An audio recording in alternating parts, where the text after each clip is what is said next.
ELI5 What happens to excess electricity produced on the grid?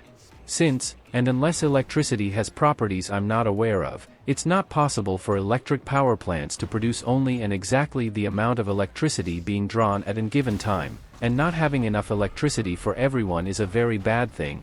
I'm assuming the power plants produce enough electricity to meet a predicted average need plus a little extra margin.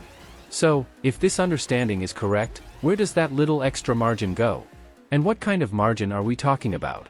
Most power plants work by rotating a big turbine which spins a shaft that spins the magnets in a generator. In the generator the rotating magnets creates a rotating magnetic field. And the windings in the generator which is hooked up to the three-phase AC of the grid also produce a similar magnetic field. When these spin the same speed no current is produced by the generator. But if the generator gets ahead of the AC phase it produces power which also makes the AC speed up. Similarly, if the generator starts slowing down the AC generated magnetic field will pull it back up to speed which slow down the AC.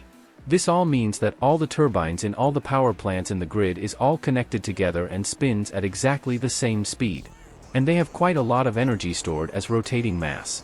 If a single power station generates too much power the generators will spin faster. This takes up any excess power that is generated. But when the grid controllers slow down that power station and make it produce less power than is needed all the generators will release this energy as they slow down. So there is a tiny bit of energy storage in the electricity grid, in the form of these big generators and turbines. It does not last for many seconds though so grid operators need to constantly increase or reduce power to meet the demand as accurately as it can. This can be compared to driving a car. In order to maintain a fixed speed the engine needs to produce exactly as much energy as the car loses in drag and resistance. So this is a throttle position which works for the speed you want to go.